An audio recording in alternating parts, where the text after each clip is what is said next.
जो ये हमारा सब्जेक्ट है इकोनॉमिक वन बीए एलएलबी के फर्स्ट सेमेस्टर के सिलेबस को कवर करता है। इकोनॉमिक्स वन अगर हमें याद है, तो अगर आप पीछे से जो आपका बैकग्राउंड है वो आर्ट स्टूडेंट का रहा है, तो आर्ट स्टूडेंट ने पहले इकोनॉमिक्स पढ़ी हुई है। हमने क्लास 11 में इंडियन इकोनॉमिक्स पढ़ी थी और क्लास 12 में हमने पढ़ी थी माइक्रो एंड मैक्रो इकोनॉमिक्स।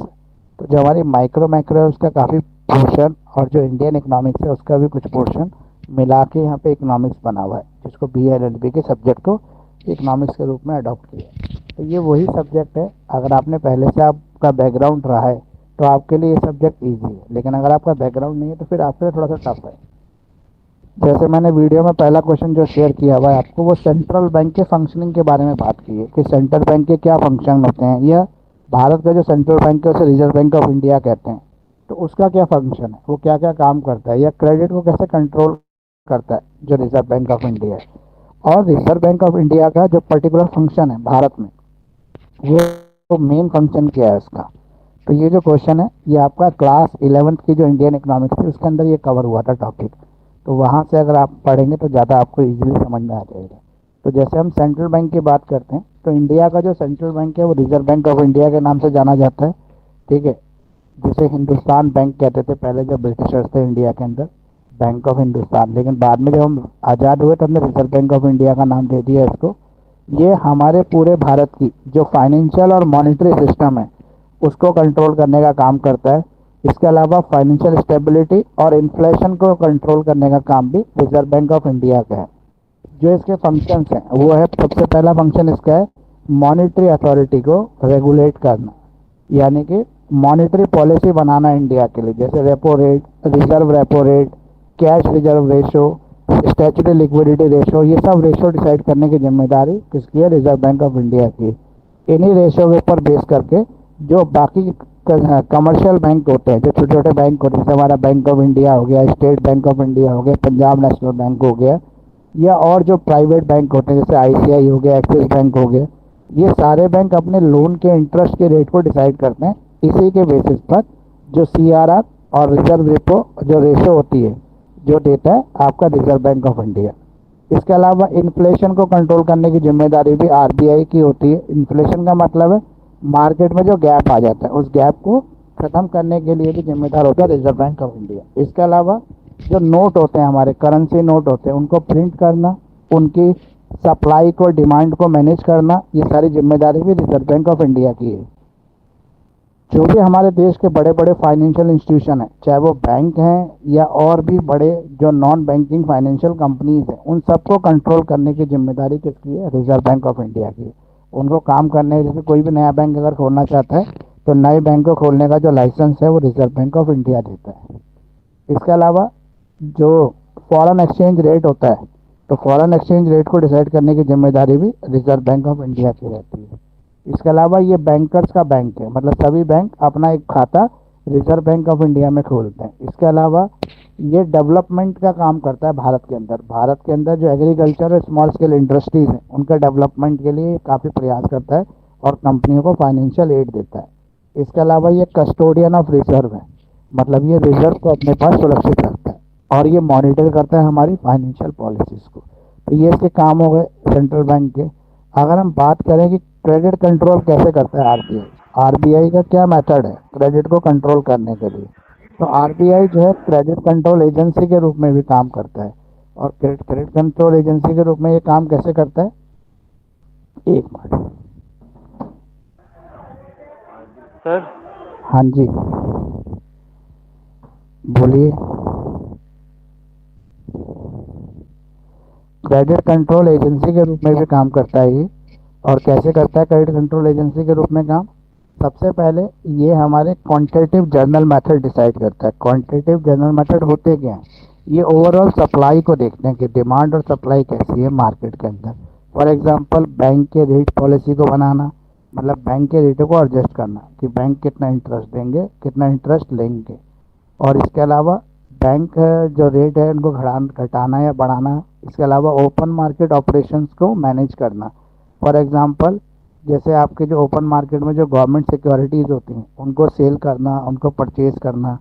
इसके अलावा कैश रिजर्व रेशो को डिसाइड करना। तो कैश रिजर्व रेशो जो होती है वो बैंक के डिपॉजिट पे दिया जाने वाला इंटरेस्ट होता है जो आरबीआई देता है। यानी कि हर बैंक के पास एक रूल है कि वो एक लिमिटेड जो उसके डेली ट्रांजैक्शन है उतना कैश अपने पास रख सकता है और बाकी कैश उसको रिजर्व बैंक ऑफ इंडिया के पास डिपॉजिट करना होता है। उस पर reserve bank of India interest देता है। उसके अलावा स्टैट्यूटरी लिक्विडिटी रेशो, यहाँ पे जो नेट डिमांड है और उसके तुलना में जो लाइबिलिटीज है बैंक की या बैंक की कुछ इन्वेस्टमेंट्स है जो गवर्नमेंट अप्रूव सिक्योरिटीज में, उनके ऊपर रेट डिसाइड करना। इसके अलावा कंट्रोल करना इन्फ्लेशन को। इन्फ्लेशन मतलब मार्केट में होने वाले गैप को पूरा करना, जो सप्लाई और डिमांड के बीच में जो गैप होता है उसको ये पूरा करने का काम करता है, उस गैप को फिल करने का काम करता है। तो ये हो गया हमारा क्रेडिट कंट्रोल, जिसके थ्रू क्रेडिट कंट्रोल करा जाता है। इसके अलावा एक इम्पॉर्टेंट क्वेश्चन डिमांड के ऊपर भी आता है। तो डिमांड के ऊपर 3-4 तरह से क्वेश्चन पूछ सकता है। जो डिमांड है, आपने अगर 11th में इकोनॉमिक्स पढ़ी है, 12th में इकोनॉमिक्स पढ़ी है, तो डिमांड हमारा माइक्रो इकोनॉमिक्स का पार्ट है जो हमने क्लास 11th-12th में पढ़ा है। इसमें डिमांड की डेफिनेशन आ सकती है, आपको टाइप्स ऑफ डिमांड के बारे में पूछ सकता है, या किस वजह से डिमांड में चेंजेस आते हैं, फैक्टर कौन से हैं जो डिमांड को अफेक्ट करते हैं। इसके अलावा law of demand, elasticity of demand, या फिर आपके इनकम इलास्टिसिटी ऑफ डिमांड, या डिफरेंशिएशन क्या है, expansion and construction of the demand. इस तरह के क्वेश्चन आपसे एग्जाम में पूछ सकता है। ये सारे डिमांड से जुड़े हुए क्वेश्चन हैं। तो सबसे पहले अगर हम डिमांड के डेफिनेशन की बात करें तो डिमांड है क्या? डिमांड है गुड्स ऑफ सर्विसेज की सेल और परचेज। जितनी सेल होगी उसी के हिसाब से उसकी परचेज, और जितनी परचेज होगी उसी के हिसाब से उसकी सेल डिसाइड होगी। तो डिमांड जो है वो क्या है? Difference with price level during the given period. अलग अलग कीमतों पर मार्केट में होने वाले पर्टिकुलर गुड्स की डिमांड, मांग, उसे डिमांड कहते हैं। डिमांड के टाइप्स क्या होते हैं? पहला प्राइस डिमांड। प्राइस डिमांड ये कहती है कि अगर प्राइस कम हो जाएगा तो डिमांड बढ़ जाएगी, और प्राइस बढ़ेगा तो डिमांड कम हो जाएगी। यानी कि डिमांड और प्राइस में नेगेटिव रिलेशन है, एक बढ़ता है तो दूसरा घट जाता है। Income demand. इनकम डिमांड ये कहता है कि अगर कंज्यूमर की इनकम बढ़ेगी तो डिमांड बढ़ जाएगी, और इनकम कम होगी तो डिमांड भी कम हो जाएगी। यानी कि इन दोनों के बीच में इक्वल रिलेशन है। क्रॉस डिमांड, यहाँ पे एक दूसरी चीज़ की कीमतें अगर गिरती हैं तो पहले चीज़ की डिमांड जो है बढ़ जाती है। फॉर एग्जांपल मान लो अगर देश के अंदर गाड़ी की कीमत कम हो जाए तो ऑटोमेटिकली पेट्रोल की कीमत राइज हो जाएगी, सॉरी पेट्रोल की डिमांड राइज हो जाएगी। क्यों? क्योंकि गाड़ी की कीमत कम होने से लोग ज़्यादा गाड़ी खरीदेंगे, और ज़्यादा गाड़ी खरीदेंगे तो थोड़ा पेट्रोल डलवाएंगे, तो थोड़ा पेट्रोल डलवाने से भी उसकी डिमांड बढ़ जाएगी, जबकि पेट्रोल की कीमत में कोई भी चेंज नहीं हो रहा है। तो इसी तरह से जॉइंट डिमांड भी होती हैं, कंपोजिट डिमांड भी होती हैं, वो भी आपको ध्यान रखना पड़ेगा। और क्रॉस डिमांड, फॉर एग्जांपल चाय और कॉफ़ी एक दूसरे के सब्स्टिट्यूट है। अगर मार्केट में आपको कॉफ़ी सस्ते मिलने लग जाए तो लोग चाय वाले जो पीने वाले लोग होंगे वो शिफ्ट होकर कॉफ़ी की डिमांड पे आ जाएंगे। अब ये जो हमने पढ़ा चेंजेस, इस चेंजेस होने के रीज़न क्या है?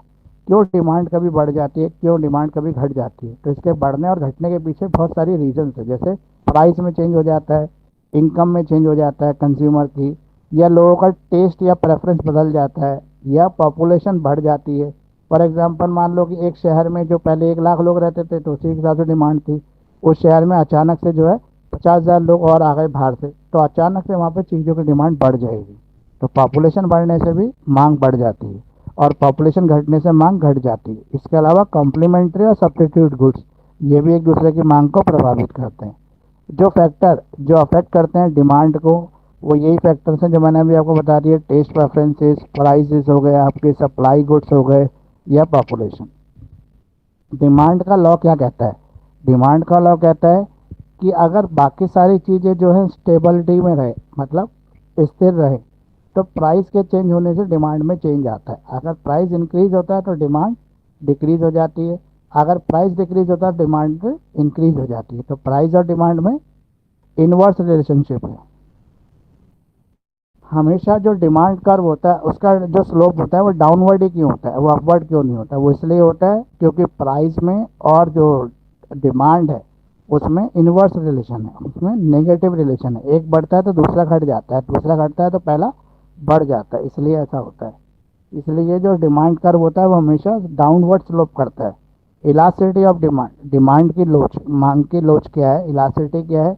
तो मांग की अगर हम लोच की बात करें तो पहला जो लोच है, लोच मतलब फ्लेक्सिबिलिटी, पहली जो इलास्टिसिटी है वो प्राइस के कारण आती है। जब प्राइस में चेंज होता है तो डिमांड में भी चेंज हो जाता है। अगर प्राइस और डिमांड का चेंज बराबर है तो इक्वल इलास्टिक, अगर प्राइस अपने आप ही बढ़ रहा है घट रहा है, लेकिन सॉरी प्राइस में कोई चेंज नहीं हो रहा लेकिन डिमांड अपने आप ही बढ़ रही है घट रही है, तो उसे परफेक्टली इलास्टिक डिमांड कहते हैं। और नॉन इलास्टिक डिमांड उसे कहते हैं जहाँ पे प्राइस के बढ़ने घटने से मांग ना तो बढ़ती है ना घटती है। फॉर एग्जांपल जैसे नमक की मांग, नमक आप जितना खाते हैं उतना ही खाएंगे, अगर सस्ता हो जाएगा ज़्यादा खाना नहीं शुरू करेंगे क्योंकि वो टेस्ट के हिसाब से खाया जाता है। उसी तरह से अगर हम इनकम की बात करें तो इनकम का जो डिमांड होता है सर पॉजिटिव रिलेशन होता है। अगर इनकम बढ़ती है तो मांग भी डिमांड भी बढ़ जाती है, और इनकम घटती है तो डिमांड भी घट जाती है।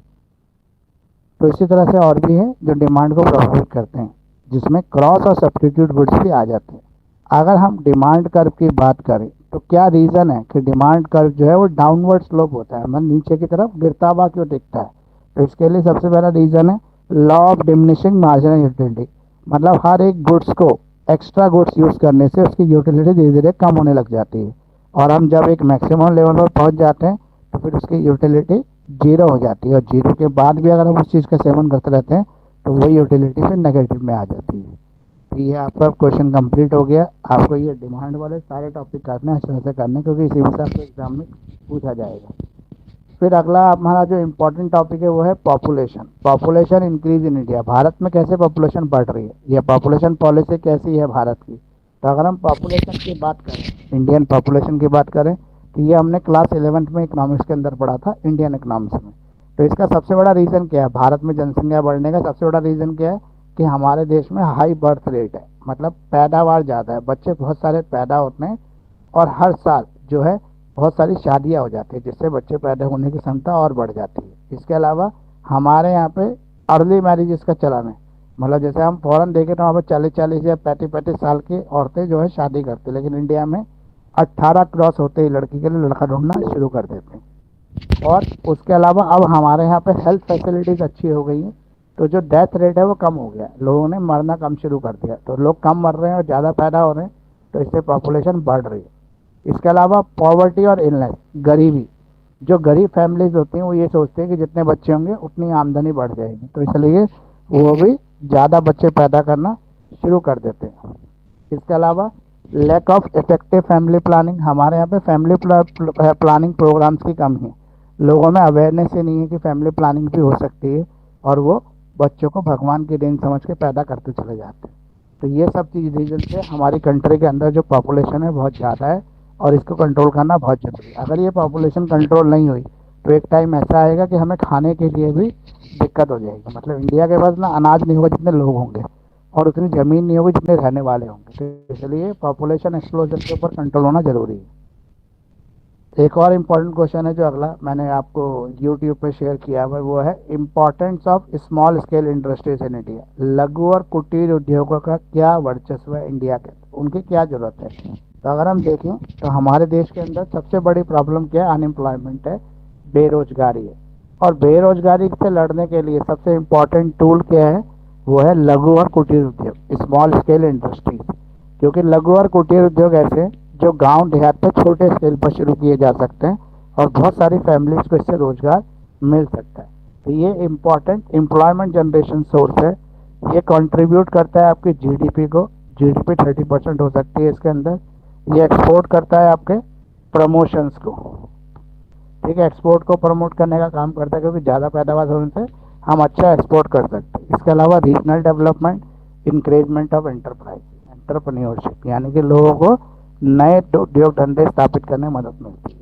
अगर हम मेन प्रॉब्लम्स की बात करें तो लघु और कुटीर उद्योग किस परेशानी का सामना कर रहे हैं, तो सबसे पहली परेशानी इनको फाइनेंस की होती है, इनके पास प्रॉपर पैसा नहीं होता, और बैंकों से इनको जो लीगल हेल्प है, फाइनेंशियल हेल्प है, वो नहीं मिल पाती है। इसके अलावा इनकी टेक्नोलॉजी काफ़ी पुरानी हो चुकी है, लिमिटेड और आउटडेटेड टेक्नोलॉजी से ये इस्तेमाल करते हैं, तो इनकी टेक्नोलॉजी में सुधार होना जरूरी है। इसके अलावा मार्केटिंग, इनको सबसे बड़ी प्रॉब्लम ये आती है कि बड़ी बड़ी मार्केट तक कैसे पहुंचा जाए, क्योंकि जिस स्टेट में ये उद्योग है उस स्टेट की मार्केट तक तो ये पहुंच सकते हैं, लेकिन अदर स्टेट की मार्केट तक भी पहुंचने से इनका बिजनेस जो है वो ग्रोथ कर सकता है। इसके अलावा रॉ मटेरियल की शॉर्टेज, उसके लिए भी गवर्नमेंट की हेल्प चाहिए होती है। और अगर हम बात करें ट्रेंड और स्किल लेबर, तो इनके पास सबसे बड़ी कमी ट्रेंड और स्किल लेबर की होती है। तो गवर्नमेंट क्या करती है इन सब के लिए, गवर्नमेंट जो है इनको फाइनेंशियल असिस्टेंस देती है, मतलब इनको पैसे से आर्थिक सहायता करती है, इनको टेक्नोलॉजिकल ट्रेनिंग देती है, मतलब इसके स्किल्स को अपग्रेड करती है इनको टेक्नोलॉजिकल ट्रेनिंग देकर। इसके अलावा गवर्नमेंट इनके स्किल डेवलपमेंट के लिए भी प्रोग्राम चलाती है। तो ये सब जो है आपके हो गए लघु और कुटीर उद्योग। अब उसके बाद आ गए अगला क्वेश्चन, जो कहता है कि प्लानिंग प्रोसेस क्या है इंडिया के अंदर। तो प्लानिंग वाला जो क्वेश्चन है ये एग्जाम के लिए बहुत ज़्यादा इंपॉर्टेंट है, क्योंकि प्लानिंग पे लगभग हर बार ही एग्जाम में जो है क्वेश्चन आपसे पूछा जाता है। तो इंडिया में प्लानिंग प्रोसेस क्या है आप देखें, तो हमारे इंडिया में पंचवर्षीय योजनाएं चलती हैं, 5 ईयर प्लानिंग चलती है, जब हम 5 ईयर के हिसाब से प्लान बनाते हैं। तो पहला 5 ईयर प्लान हमारा 1951 में शुरू हुआ था, और लास्ट जो हमारा फाइनेंशियल प्लान आया 2015 से 20 आया, जो नीति आयोग ने बनाया। ठीक है, अब जो हमारा प्लान एग्जीक्यूट है वो 2020 से 25 वाला चल रहा है। अगर हम स्टेप्स की बात करें तो सबसे पहले हम गोल और ऑब्जेक्टिव डिसाइड करते हैं कि इस बार इस प्लान में हमें किन गोल्स को ऑब्जेक्टिव्स को अचीव करना है। उसके बाद हम असेसमेंट करते हैं कि इन गोल्स को पूरा करने के लिए हमारे पास रिसोर्सेज क्या हैं और किन नए रिसोर्सेज की हमें ज़रूरत पड़ेगी। फिर हम प्लान्स बनाते हैं। प्लान्स बनाने के बाद हम कंसल्टेशन रहते हैं जो इम्पोर्टेंट स्टेक होल्डर्स होते हैं उनसे, और फिर हम एक प्लान को ड्राफ्ट करके तैयार कर देते हैं, इसको अप्रूव करा लेते हैं और इस प्लान को इम्प्लीमेंट कर देते हैं, और फिर इसको टाइम टाइम पे मॉनिटरिंग करते रहते हैं। तो इस प्लान को मॉनिटरिंग करने से क्या फ़ायदा होता है हमें, कि जो हमारे एम्प्लॉयमेंट जनरेशन के रिसोर्सेज है वो पैदा हो जाते हैं, इनइक्वालिटी का रिडक्शन हो जाता है, सेल्फ रिलायंस हो जाता है लोगों का, और मॉडर्नाइजेशन। ये आपका कंप्लीट हो गया क्वेश्चन। ये आपका इम्पॉर्टेंट क्वेश्चन है, प्लानिंग प्रोसेस को किस तरह से इंडिया में फॉलो किया जाता है। अब प्राइस मैकेनिज्म, प्राइस मैकेनिज्म का मतलब है किसी चीज़ की कीमतें मार्केट में कैसे डिसाइड होती है, कैसे तय किया जाता है कि कोई चीज़ महंगी होगी या सस्ती होगी। तो हम बात करते हैं मार्केट फोर्सेस से डिसाइड होता है कि कोई चीज़ महंगी बेची जाएगी या सस्ती। अब मार्केट फोर्सेस की अगर हम बात करें तो मार्केट में दो तरह की फोर्सेस हैं जिनसे कीमतें डिसाइड होती है, पहला सप्लाई, दूसरा डिमांड। अगर आपके पास सप्लाई भरपूर है लेकिन डिमांड कम है तो हमेशा आपके प्राइसेस लो रहेंगे, मतलब कि कीमतें कम डिसाइड की जाएंगी। लेकिन अगर आपके पास डिमांड ज़्यादा है और सप्लाई कम है तो आपके प्राइसेस हमेशा हाई सेट होंगे। अब की फीचर्स क्या है इसके प्राइस मैकेनिज्म के, तो यही है कि यहाँ पे सेल्फ रेगुलेटिंग सिस्टम है, मतलब आपको खुद ही अपने रिसोर्सेज को एलोकेट करके प्राइसेस को डिसाइड करना होता है। उसके अलावा मार्केट प्राइस को डिटरमाइन करने में डिमांड, सप्लाई और जो हमारा इक्विलिब्रियम प्राइस है वो डिसाइड करता है कितना हमारा प्राइस रहेगा। तो इसका एक ग्राफ बना के आप इसको अच्छे से एक्सप्लेन कर सकते हो, तो आपका ये क्वेश्चन जो है वो कंप्लीट हो जाएगा। उसके बाद अगला आपका आ रहा है capital and labour intensive technique. दो तरह से जो है उत्पादन किया जाता है, एक श्रम प्रधान तकनीक से, और दूसरा जो तकनीक है वो है आपकी पूंजी प्रधान तकनीक, कैपिटल इंटेंसिव और लेबर इंटेंसिव। अगर हम इसे डेफिनेशन की बात करें तो use a larger portion of capital, यहाँ पे लार्जर पोर्शन ऑफ कैपिटल की बात करते हैं, मशीन है, इक्विपमेंट है, टेक्नोलॉजी है, इन सबको हम इकट्ठा यहाँ पे हैंडल करते हैं। तो अगर हम बात करते हैं लेबर इंटेंसिव टेक्निक में, तो यहाँ पे कैपिटल के साथ अधिक लेबर लगाई जाती है ताकि प्रोडक्शन को बढ़ाया जाए। और दूसरा वाली बात करें हम वो लेबर इंटेंसिव टेक्निक के बाद दूसरी है कैपिटल इंटेंसिव टेक्निक, वहाँ पे हम लेबर कम लगा के पूंजी ज़्यादा लगा देते हैं, पैसा ज़्यादा लगा देते हैं ताकि हमारा प्रोडक्शन बढ़ सके। मतलब एक में हमने लेबर ज़्यादा लगाई तो लेबर ने मेहनत करके प्रोडक्शन बढ़ा दिया, दूसरे में हमने लेबर तो कम लगा दी, कैपिटल ज़्यादा लगा दी, तो हमने एक्सपर्ट्स मार्केट से अपॉइंट कर लिए, वो एक्सेप्ट हमें हेल्प करेंगे किसी भी तरह की प्रॉब्लम्स अगर हमें आती है तो ये हो गया लेबर इंटेंसिव और कैपिटल इंटेंसिव टेक्निक। अब अगला क्वेश्चन है मॉनेटरी पॉलिसी क्या होती है, यह मॉनेटरी पॉलिसी कहते किसे हैं। तो मॉनेटरी जैसे नाम से ही पता लग रहा है इसमें पैसे का इन्वॉल्वमेंट है, तो जहाँ पर भी कंट्री के अंदर पैसे के इन्वॉल्वमेंट में कोई भी डील होती है तो उसको कंट्रोल करने की power reserve bank of India के पास होती है। तो reserve bank of India decide करता है कि कितना मनी सप्लाई किया जाएगा और कितना इंटरेस्ट दिया जाएगा, ओवरऑल इकोनॉमिक कंडीशन कैसी रहेंगी, ये सब एनालाइज किया जाता है।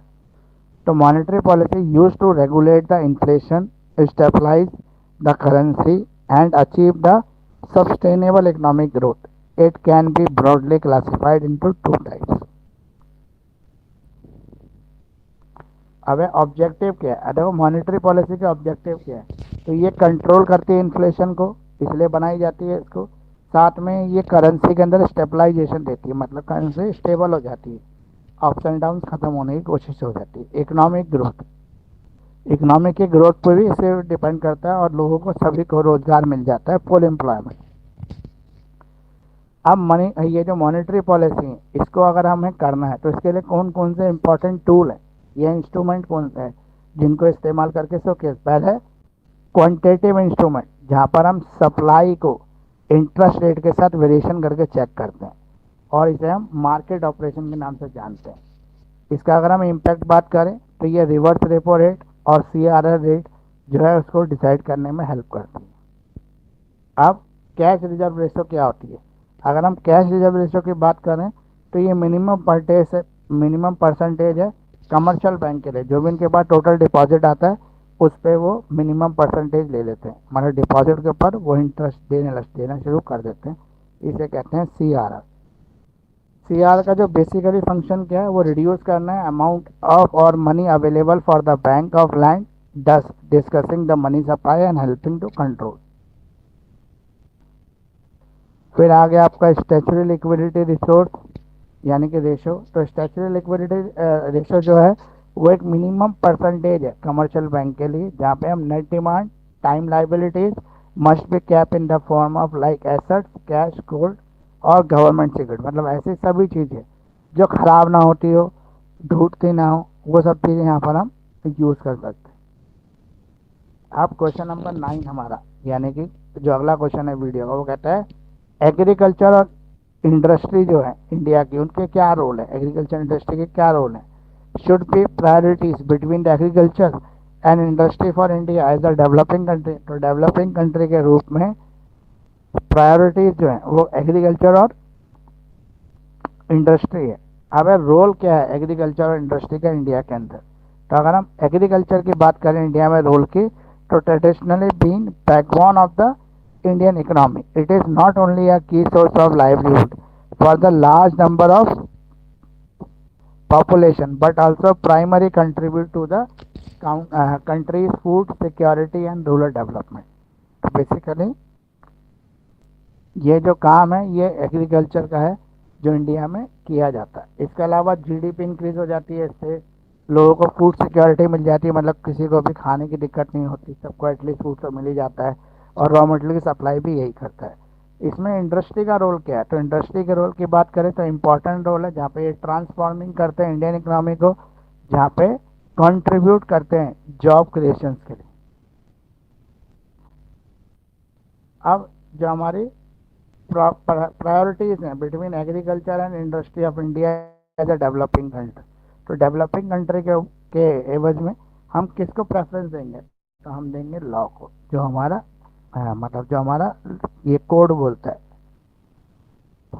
ठीक है, ये हो गया आपका कंप्लीट। अब अगला क्वेश्चन जो है आपका वो है आपका ये genesis of the crisis of public sector in India. Public sector में क्या क्राइसिस आए इन द डिस्ट्रिक्ट पुनेशिया फॉर रिजॉल्विंग द क्रिटिक्स तो कैसे रिजॉल्व करते हैं। तो अगर हम पब्लिक सेक्टर इंटरप्राइजेस की बात करें तो पब्लिक सेक्टर इंटरप्राइजेस पूरे भारत के अंदर इसको ट्रेस बैक करते हैं of the period following the independence, मतलब जो हमारा इंडिपेंडेंस के बाद का जो ईरा है उसे कहते हैं हम, जहाँ पे हमने अडॉप्ट किया है अपने कॉन्स्टिट्यूशन को, और रोल ऑफ मॉडल डेवलपमेंट का काम हमने किया है, जहाँ पे इंडस्ट्रियलाइजेशन, जॉब क्रिएशन, डेवलपमेंट ये सब बाद में आए।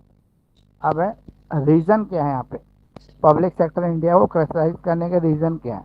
तो पोस्ट इंडिपेंडेंस इरा में जो इंडिया थी वो अडॉप्ट किया उसने policy setup led under industrialisation, while the government establish the numerous public sector enterprises and taken sectors like the steel, energy और टेलीकॉम इंडस्ट्री। मतलब बेसिकली जो अपना इंडस्ट्रीज हैं उनके लिए भी ये सहायता करते हैं अपनी इंडस्ट्री को बिल्ड करने के लिए, इंडस्ट्रीज को बनाने के लिए। अगर हम पॉलिटिकल इंटरफेरेंस की बात करें तो मैनी पब्लिक एंटरप्राइजेज जो है वो फेस करते हैं political interference in their decision making process, political consideration often overrode the focus, productivity and productivity. इसके अलावा फाइनेंशियल लॉस एंड वेस्ट, अगर कई सारे की सेवरल कंपनीज रहती है तो लगातार लॉस में चल रही हैं, लेकिन लॉस में चलने के बाद भी गवर्नमेंट उनको रन कर रही है। इसलिए रन कर रही है क्योंकि वो मार्केट के अंदर कॉस्ट को कंट्रोल कर सके और साथ में इजीली चीज़ों को प्रोवाइड करा सके इंडिविजुअल्स को। तो ये आपका कंप्लीट है क्वेश्चन। इसके बाद अगर हम अगले क्वेश्चन में चलते हैं तो अगला क्वेश्चन हमें कहता है कि इकोनॉमिक और लॉ के अंदर क्या रिलेशन है। इकोनॉमिक्स और लॉ एक दूसरे से कैसे इंटर रिलेटेड है। अगर हम इकोनॉमिक और लॉ दोनों के इंटर रिलेशंस की बात करें तो while economic deal with the allocation of resources, economic deal करता है रिसोर्सेज के एलोकेशन से और फंक्शनिंग ऑफ द मार्केट से, लेकिन लॉ जो है प्रोवाइड करता है framework within which economic activities take place, यानी कि इकोनॉमिक एक्टिविटीज किस जगह परफॉर्म हो रही हैं। Understanding the relationship between the two, जो दोनों के बीच रिलेशनशिप है वो क्रूशियल है for how the legal system is impact economic performance. अब इकोनॉमिक इन्फ्लुएंस लीगल सिस्टम के ऊपर, अगर हम लीगल सिस्टम की बात करें तो यहाँ पे कुछ थ्योरीज हैं, कुछ प्रिंसिपल्स हैं जो क्रिएट किए जाते हैं डेवलपमेंट ऑफ लीगल सिस्टम के साथ। यहाँ पे प्रमोट करते हैं एफिशिएंसी, रिड्यूस करते हैं ट्रांजैक्शन कॉस्ट और इंश्योर करते हैं fair competence in the market. उसके बाद अगर हम बात करें कि जो भी हमारे रिलेशंस बिल्ड होते हैं उसमें एक कॉन्ट्रैक्ट बिल्ड किया जाता है, कॉन्ट्रैक्ट के अंदर टर्म्स एंड कंडीशंस रखी जाती हैं, उन्हीं टर्म्स एंड कंडीशन के हिसाब से आगे जो हमारा फाइनल जो एग्रीमेंट है वो तैयार हो जाता है। लॉ जो है हमारे इकोनॉमिक को भी इन्फ्लुएंस करता है, मतलब बहुत जगह पर जो लॉ है वो इन्फ्लुएंशियल है, वो इकोनॉमिक स्ट्रेटजीज जो होती हैं, जो बिजनेस ऑर्गेनाइजेशन होती हैं, जो फाइनेंशियल ग्रुप्स होते हैं उनको इफेक्ट करने का काम करते हैं। इसके अलावा ये लॉ जो है वो क्रिएट करता है इकोनॉमिक बिहेवियर्स ऑफ इंडिविजुअल के, यानी कि हर व्यक्ति के जो प्रत्येक के व्यवहार होते हैं वो लॉ से डिसाइड हो जाते हैं। अब हमारा न्यू इकोनॉमिक पॉलिसी आई थी 1992 में, 1991 में हमारी न्यू इकोनॉमिक पॉलिसी आई थी, जिसको लाने वाले फाइनेंस मिनिस्टर थे कंट्री के, और उस समय के फाइनेंशियल मिनिस्टर थे डॉक्टर मनमोहन सिंह, जिनकी अभी डेथ हो गई। इन्होंने पहली बार भारत के दरवाजे जो है पूरे वर्ल्ड के लिए खोल दिए थे। ये लाए थे एफडीआई को लाए थे, फॉरेन डायरेक्ट इन्वेस्टमेंट। इंडिया लेके आए थे एफडीआई को। इन्होंने कहा था कि जो मल्टीनेशनल कंपनीज हैं उनको हम इंडिया में वेलकम करते हैं, मल्टीनेशनल कंपनीज अब इंडिया आ सकती हैं, इंडिया आके अपने रोजगार को मेंटेन कर सकती हैं, अपने काम को कर सकती हैं। तो पहले क्या होता था कि हमारे यहाँ पे एमएनसीज को आना अलाउड नहीं था, क्योंकि हमें हमारे ऊपर जो शासन किया था वो ईस्ट इंडिया कंपनी ने किया था और वो भी हमारे साथ बिजनेस करने ही आए थे, लेकिन बिजनेस करते करते उन्होंने पूरे हमारे देश को हमसे छीन लिया। तो हमें ये डर था कि फिर दोबारा से कोई ऐसी बड़ी कंपनी ना आ जाए। तो जब हम आज़ाद हुए तो हमने अपनी इकनॉमी को एक क्लोज्ड इकनॉमी बना दी है और बोला कि हम बाहर से किसी भी बिजनेसमैन को इंडिया में आने के लिए इनवाइट ही नहीं करेंगे। ना वो इंडिया में आ सकता है, अपनी कंपनी लगा सकता है, ना ही वो इंडिया के लोगों के साथ मिलकर कोई काम कर सकता है, ताकि दोबारा से हमें इस परिस्थिति में ना फंसना पड़े। लेकिन इसकी वजह से क्या हो रहा था कि हमारे यहाँ पे ना तो टेक्नोलॉजी आ पा रही थी, दूसरा बहुत सारी चीज़ें हमें महंगी मिलती थी।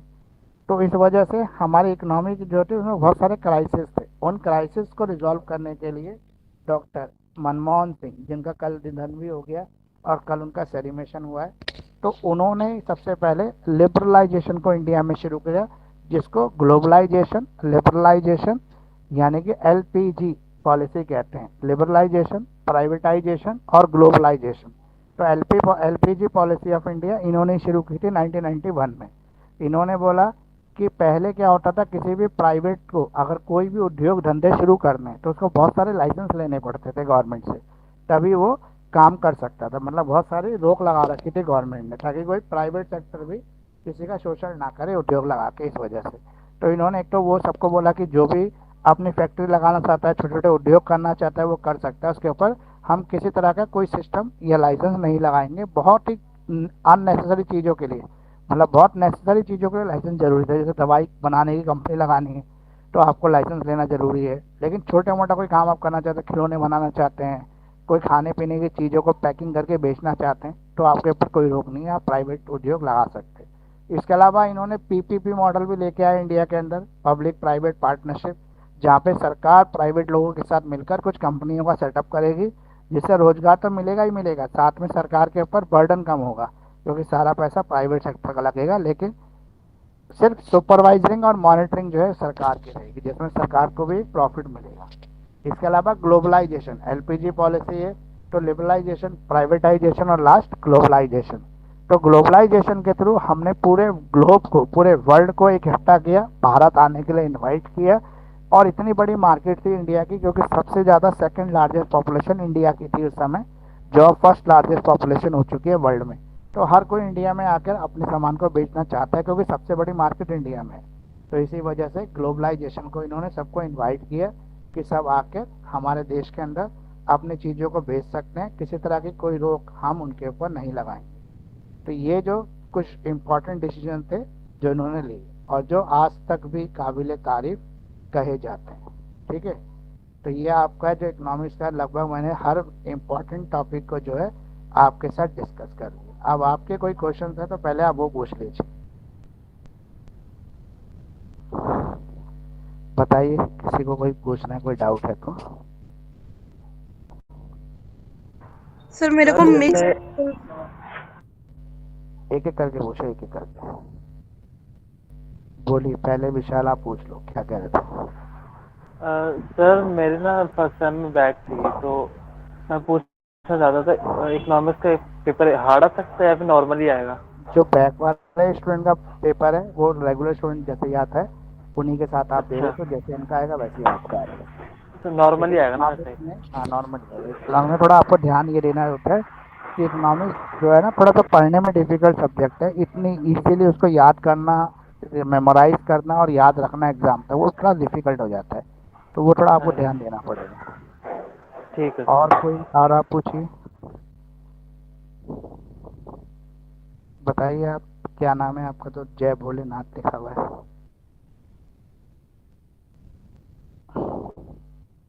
चलिए, फिर किसी का कोई डाउट नहीं है तो फिर अब ये है, रोहित कुछ पूछना है? तो किसी का कोई डाउट नहीं है तो मैंने इकोनॉमिक्स के जितने भी इम्पोर्टेंट टॉपिक थे लगभग आपको सारे करा दिए। अगर आप सर अगर आपके इम्पोर्टेंट क्वेश्चन अगर देखने हो तो यूट्यूब से मिल जाएंगे आपके? हाँ, यूट्यूब पे है अपलोडेड क्वेश्चन। वो लास्ट ईयर के, मतलब एक साल पहले के? नहीं नहीं, इसी साल के हैं, 2024 के। 24 के भी हैं? हाँ, ठीक है। 2024 के भी हैं, फर्स्ट सेमेस्टर के, वो आप देख सकते हो। वहाँ से आप क्वेश्चन आप आराम से मिल जाएंगे आपको। अगर आपको आंसर्स में कोई प्रॉब्लम आ रही है तो आप मुझसे पीडीएफ भी ले सकते हो। मैं आपको आंसर्स की पीडीएफ एक रीजनेबल कॉस्ट पर प्रोवाइड करा दूंगा, वहाँ से आप पीडीएफ भी ले सकते हो। तो बहुत सारे तरीके हैं जिससे आप पढ़ो और अच्छा एग्जाम दे के आओ। तो ये हमारी क्लास इकोनॉमिक्स। क्या कह रहे हैं? सप्लाई को डिफाइन कर दीजिएगा सर एक दफा। सप्लाई तो सिंपल, देखो सप्लाई कहाँ से आ रही है? मैन्युफैक्चर से आ रही है।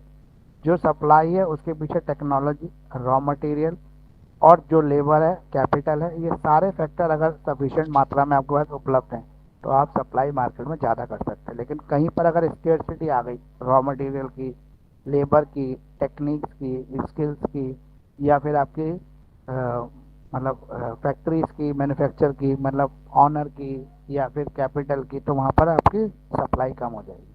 तो सप्लाई को डिसाइड करने के लिए कई फैक्टर हैं, वो सारे फैक्टर आपको ध्यान से देखने पड़ेंगे।